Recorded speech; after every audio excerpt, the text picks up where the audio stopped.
میں گلاب ہو گیا ہوں، میں گلاب ہو گیا ہوں، آقا تیری نعت پڑھتے پڑھتے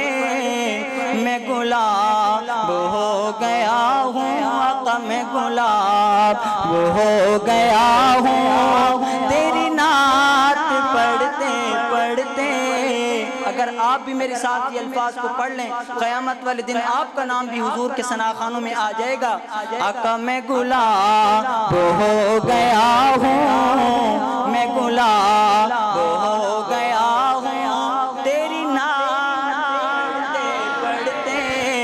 میں گلاب ہو گیا ہوں، اور میں اندھیروں کے نگر میں اس دور پرخطر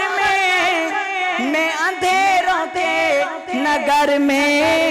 اس دور پرخطر میں مہتاب ہو گیا ہوں، مہتاب ہو گیا ہوں، آقا تیری نعت پڑھتے پڑھتے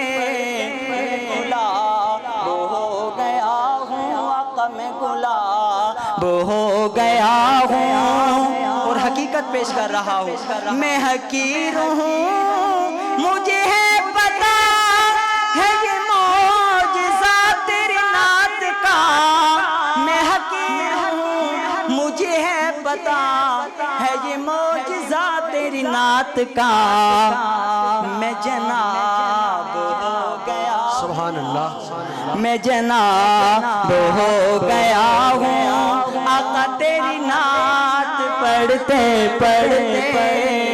میں گلاب ہو گیا ہوں۔ اور جیسے آج ہم حضرت قاری صاحب کی محبت بھری دعوت پر حاضر ہوئے ہیں، اسی طرح نعت کی برکت سے مختلف علاقوں میں جاتے ہیں، اور آپ جیسے لوگ محبت کرنے والے پوچھتے ہیں آج کہاں کا سفر ہے۔ شاعر کا تخیل دیکھیے کہ میرے یار پوچھتے ہیں مجھے روز ڈھونڈتے ہیں، میرے یار پوچھتے ہیں مجھے روز ڈھونڈتے ہیں، کیوں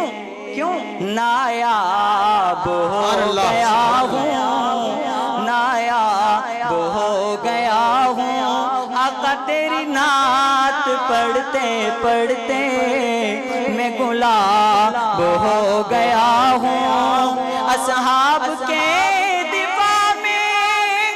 ارشد نعرہ تکبیر۔ طلباء کرام کا دیدار کیجئے جو ہمارے حفاظ کرام ہیں، نعرہ تکبیر، نعروں سے استقبال کیجئے، نعرہ تکبیر۔ یہ جو وہ حفاظ ہیں جنہوں نے اللہ رب العزت کے 30 پارے اپنے سینوں کے اندر محفوظ کر لیے، آج انہی کے اعزاز میں یہ پروگرام رکھا گیا ہے جس کے لیے آپ تشریف فرما ہے۔ یہ ہمارے ننھے طلباء کرام ہیں، اللہ رب العزت ان کو مزید کامیاب فرمائے۔ جی انہوں فضا قیامت پر کہتے ہیں سبحان اللہ۔ اصحاب کے دفاع میں ارشد وفا کی راہ میں، اصحاب کے دفاع میں ارشد وفا کی راہ میں عقاب ہو گیا ہوں، میں عقاب ہو گیا ہوں، آقا تیری نعت پڑھتے پڑھتے میں گلاب ہو گیا